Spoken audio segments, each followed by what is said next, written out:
Hello, everyone. Welcome to our Ask Me Anything with Zach Morris. We are so excited to have everybody here. Um, I will also just give a quick intro. We're doing the PDA North America conference in March. If you're not familiar with it, go to the website, pdanorthamerica.org, and it's right at the top of the page. We are hosting a 2-day conference. There will be 2 days virtual, 2 days in person. And Zach will be there for all of it. So we hope you're able to join us. Zach, do you want to just let us know what topic you're speaking on or give a little information about that before we get started? Yeah, I'm going to be speaking on sort of education and in broad terms, and it's going to be pretty interactive. I'm leading some of the I'm leading some of the breakout groups, and so really going to get people involved, kind of thinking about the situation educationally that you're navigating, considerations, and even sort of working through talking with educators, talking with our kids about education, and really sort of navigating the space that you're in, that's sort of applicable to you. So you're just muted, Ruth.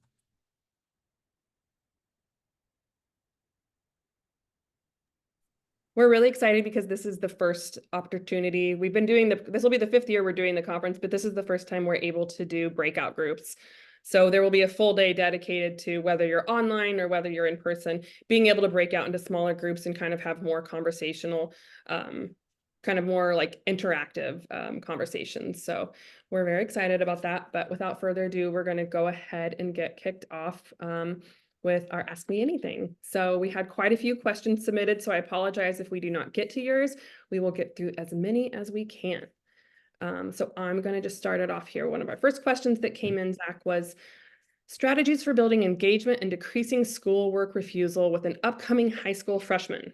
Currently in a counseling enriched program in the middle school, but refuses to complete 90% of the work.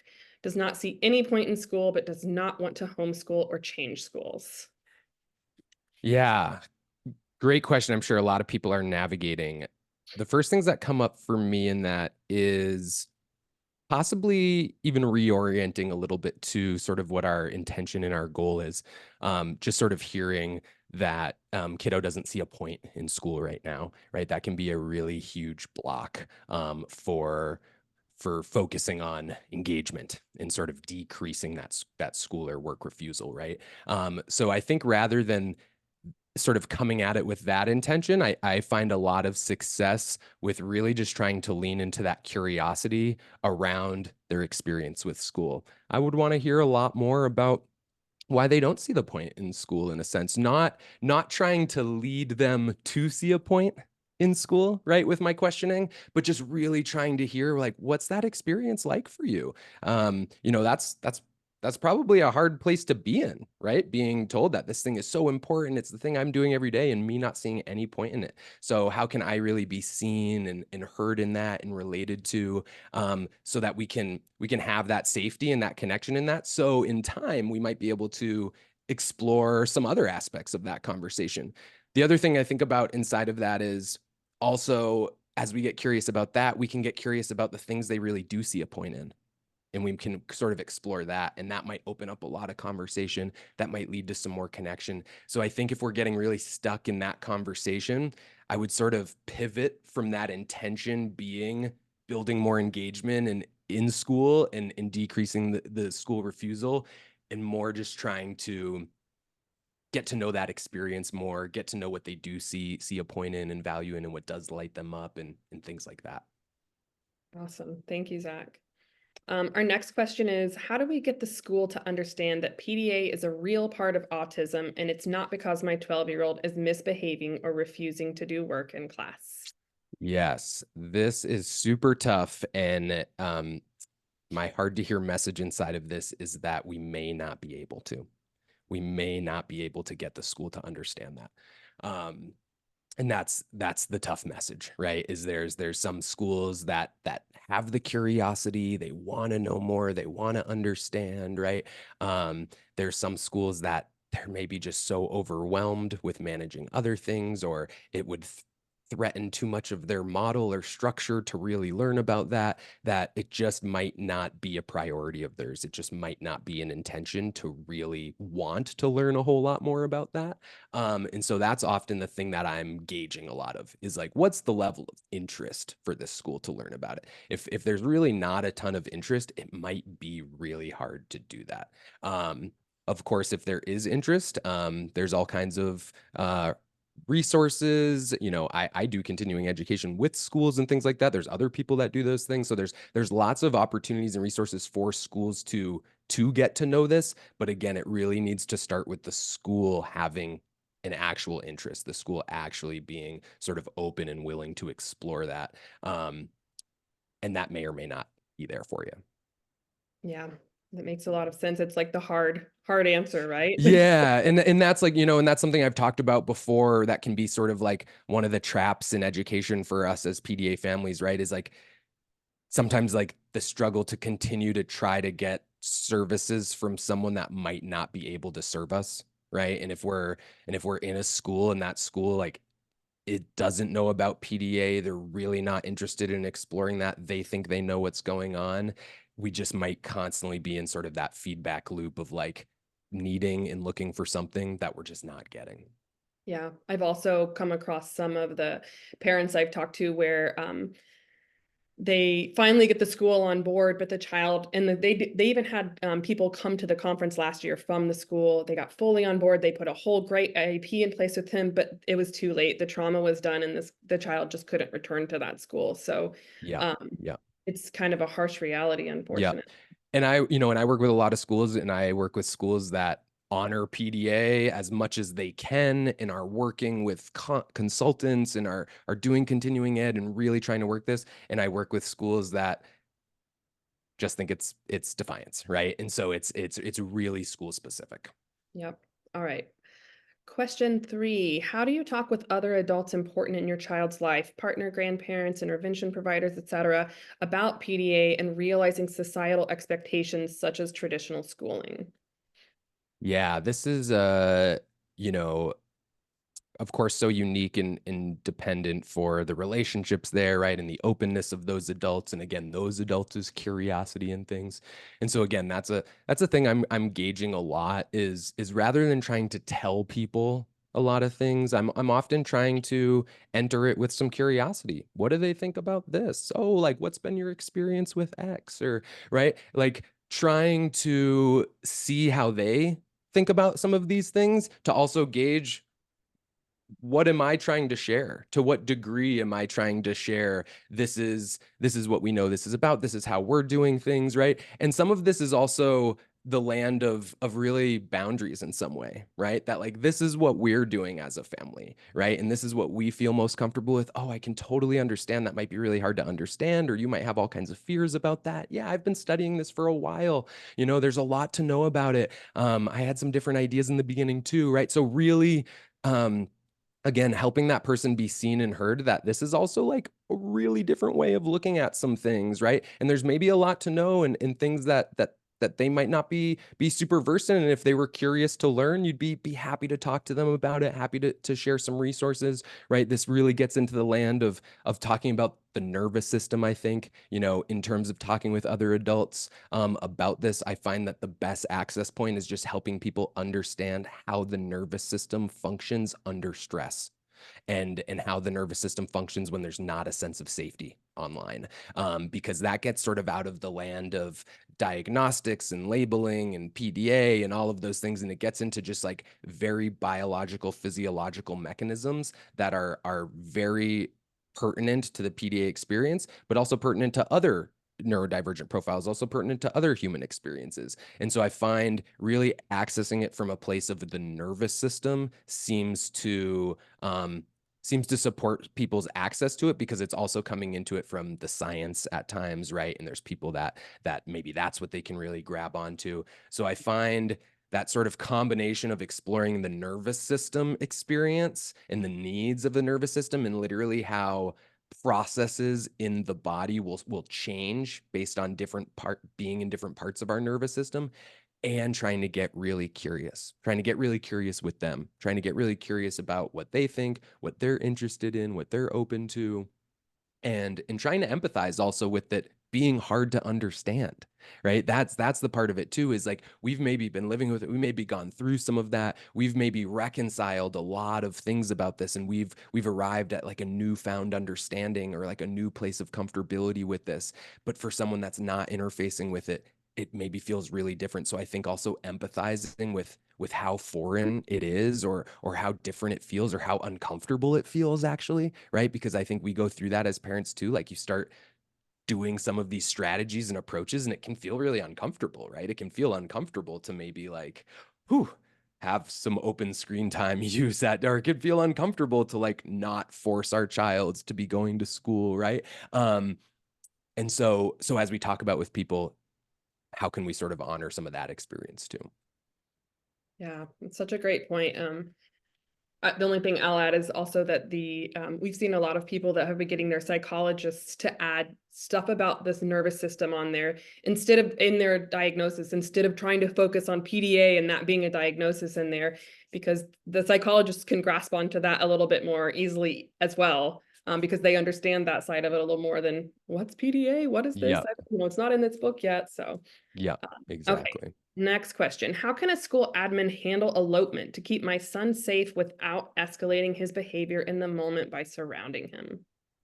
Yeah, this is a really good question. And of course, I would likely need to know a lot more sort of details. But some of the things that come up for me is thinking about the school getting curious and exploring what's the catalyst for the elopement to begin with, right? So that's like my first priority, is sort of exploring like what's leading to this elopement, because if we could actually just address some of those things, we might not be dealing with as much elopement as we are. In terms of once that's happening, in keeping your son safe without escalating his behavior in the moment, by surrounding him, this is really where I would say that the school likely just needs some more training on how to facilitate interventions in this space that minimize fear and defensiveness and provide an increased opportunity for a sense of safety, right? And a lot of that is going to come down to nonverbals. A lot of that is going to come down to positioning of the body in the physical space, like positioning of my body as the adult, not moving the child, right? This would be like not having any hands-on or restraints or things like that, right? So this is likely from just what I'm hearing, perhaps a school that just might need a little bit more training in some of those realms, which are definitely the more non-traditional intervention strategies, and are not what schools necessarily have been going through in their training. But I really think a huge linchpin in that is exploring what the catalyst for the elopement is to begin with. Um, Next question is, in an ideal PDA world, what would make education accessible to PDAers? With early learning through big question. Yeah, it was breaking up a little bit, but I think you were saying, like in an ideal PDA world, like what would make education the most accessible? Is that kind of what the question was? Yeah, so what would make it most accessible to our PDAers, perhaps Mm. starting with early learners through high school? Yeah, big question. And I'm going to answer this kind of abstractly because, of course, to get into the details, we'd be like building a whole school, a whole K through 12 school, right? But I think shifting education from a compliance and performance based model to a connection and opportunity based model. So this is really the difference in terms of where I see PDA kiddos thriving in education, is if they're part of an education model that is connection based and opportunity based rather than compliance based and performance based. And most education structures have just been built in compliance-based and performance-based structures. So again, that's it. There's a lot of details in terms of like, what does that really look like for a school, right? But in short, it's schools really overhauling their model completely, right? If we're going to move from a compliance-based model to a connection-based model, right? Or a compliance-based model to an opportunity-based model, we're kind of changing everything in a lot of respects about how the day-to-day is going, what the expectations are, how we interface with students, what's required, right? So that's kind of what I think about on the whole, and of course a lot more details in there. Wait, sorry, my internet cut out for a minute and That's dropped me. okay. That's okay. Okay. You're back. We were still recording, so I know, thank goodness. All right. Okay. I have a kid with a total school refusal. I am completely at loss. I've lost as to what to do. Any advice? um my advice is to take steps to remove the compliance expectation of school, and so I'm not sure if that's still present, if they're still kind of going to bed every night thinking that they should be like they're supposed to be going to school the next day. Because if that's the case, I find that it gets really hard for kiddos to really explore that space that they're in or move from that place, because we can just kind of find ourselves stuck in this feedback loop, right, of just stuckness. And so perhaps again, more details for me to know whether their schools like still like I'm still enrolled in school or not. And so this would be the space that I think we would look at unschooling sort of models if possible, right? So again, we could remove the compliance demands, we could remove the expectations of needing to be there, and we could really again start getting curious, start exploring what are these areas of interests and value for them? What are the things that they're sort of experiencing when they think about school? When it gets brought up, right? A lot of details for me to know in terms of giving specifics on how to navigate, but I think what I find to be most helpful for kiddos that are really stuck in some school resistance and school refusal is to remove the expectation to be doing it. Mhm. Thank you. Okay, here's another big one. If a kid refuses school or homeschooling, unschooling, likely in burnout and can't do much at all. So all these homeschooling reports won't show much at all. Definitely not at his grade level. Applying for disability is complicated without much promise for PDA because he doesn't have an intellectual disability. What are the next steps? What can we do to not depend on the DOE regulations, exams, and consequences? Any other thoughts on how to proceed? We feel lost in a catch-22. Yes. This is the question that I always feel like inspired to get into politics, right? Because I'm like, yes, we need like legislation change ultimately, right? Like this is a huge issue here is we have sort of legislation that puts people in a catch-22 like this, right? That really gets in the way. The way that I've sort of supported people and seen a lot of people navigate this is going the unschooling route. And right, even in that idea of we can't really refuse unschooling because unschooling doesn't have any expectations. Unschooling doesn't really have any demands. And so there might not be much to refuse around that. We might not be doing a ton necessarily that looks like what I would envision to be part of that. But we could still be getting into an unschooling model. Again, we're maybe just really focused on some social emotional sort of experience. We're really just focused on maybe understanding physiological experience a little bit more, right? Just getting to know ourselves and what's happening. But in terms of that question of again being in compliance and the regulations, like this is where I support a lot of people in building those records in a creative way, right? Where to stay in compliance and be truthful and honest about what we're doing educationally, education has a lot of parts beyond just producing, right? And so again, when we think of like reports and we think of exams and all of those things, it very much is about production and worksheets and like showing all of these things, right? But huge parts of education is also the observation of things. Huge parts of education is also the exploration of things. Huge parts of education is also just discussion, that again doesn't have to look so specific of, you know, literary analysis questions on the book we were reading. We could be analyzing media that we're watching from very casual conversations that we just end up talking about, right? And this really hits the land of what ends up happening in language arts and all these things. So I think this is the land of getting really creative of how do I tease out the learning and engagements that actually are already likely happening, whether it's with video games or whether it's other things.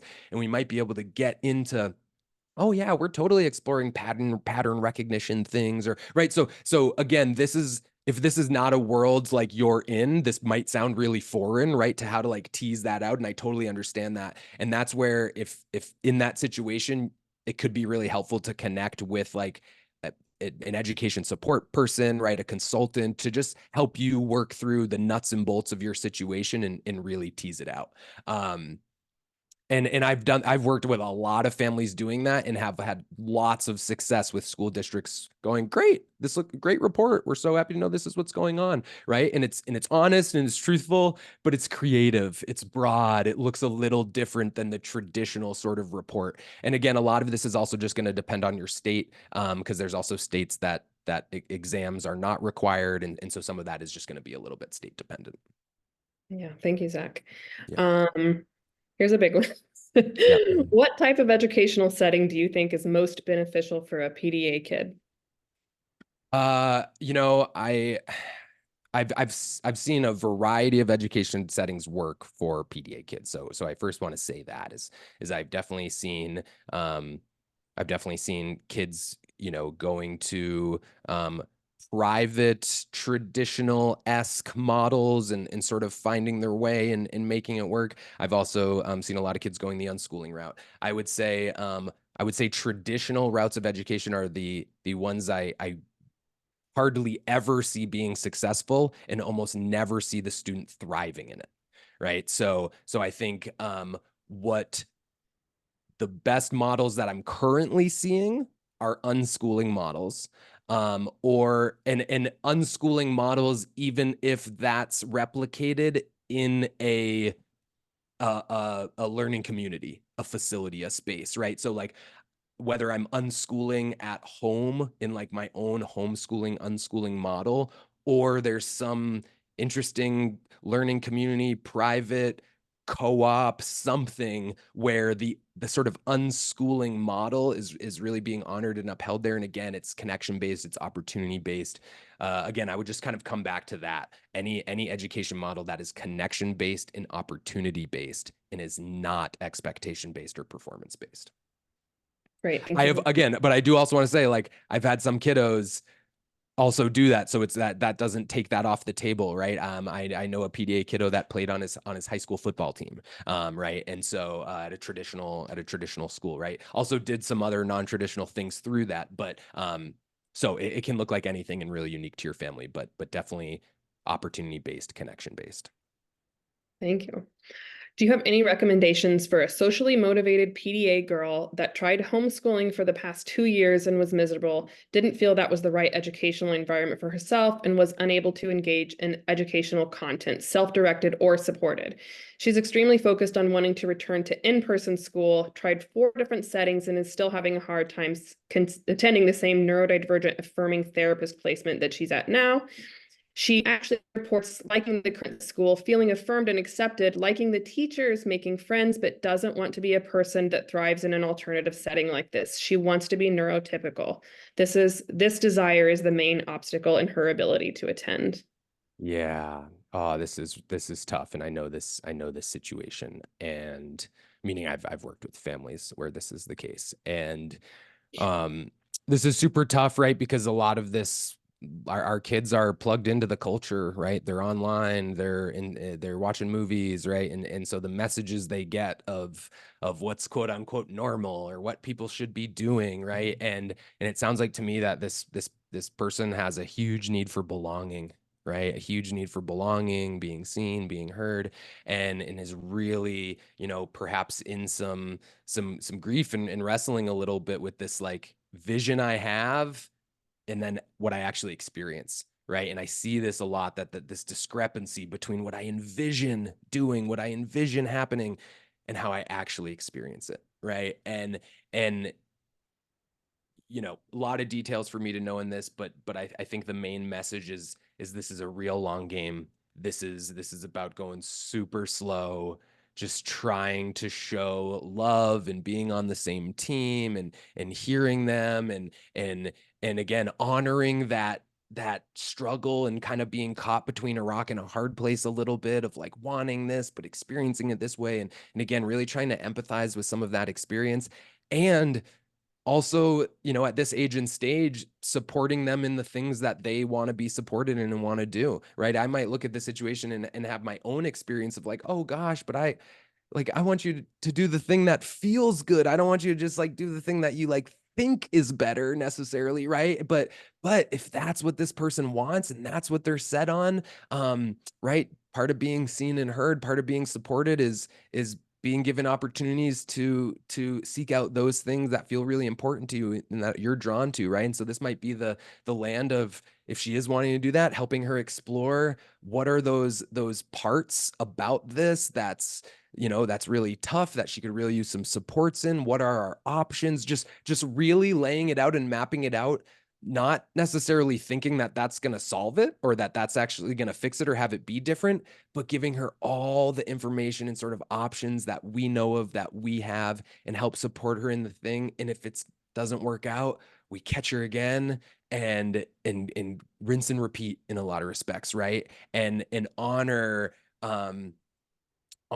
that duality of experience that's happening, that duality, that right, that thing that I want and what's actually happening for me, and knowing that we might just have to go through this iteration many times. And that's something I see, you know, with this as well with our PDA kiddos, that maybe for someone else we would have just had to go through 2 or 3 of those schools and it not working out to go, you know, this is the path for me, this new neurodivergent affirming school, this really working for me. Or sometimes I see for our PDA kiddos, like what someone else just had to go through 2 or 3 times, we might have to go through many more times, right? Until like I just have sort of a different process with it or thought experience or things like that. So hope that offers some insight.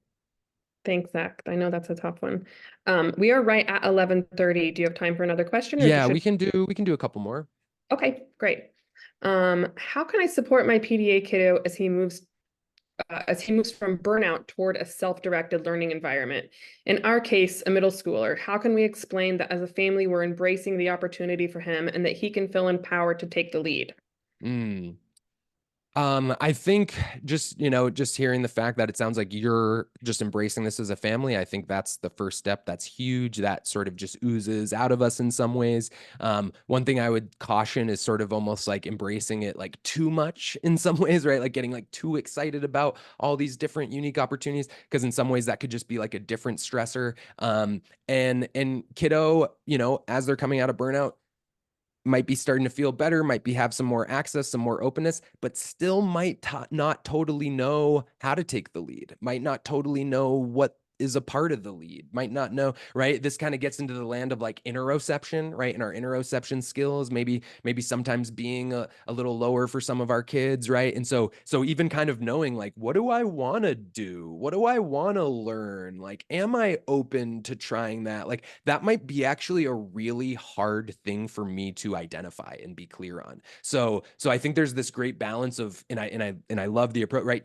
Yes, definitely like take their lead for sure. But I think in that, I'm sometimes also giving kids the opportunity for me to take the lead or for me to decide if they want, right? If they're like, hey, it sounds like you really want to do, you know, you really want to like go out and into the community and do something today, you know, sounds like maybe you're not totally sure. And there's a lot of things that sound really exciting. Like, do you want me to, just choose two to pick from or something? Right. That like, if I'm imposing that on you, I might not want that. Like, here's the two we can pick, right? But if I'm asking you, like, oh, would it be helpful if I just curated it in this way, right? Sometimes people are like, oh yes, please order the lunch for me, right? That would be great. And so I think I think getting into that space of really giving them the opportunity to take the lead, helping them name some of these things, but also knowing that might be really challenging and they might need some of that content to be offered or for you to take the lead at times.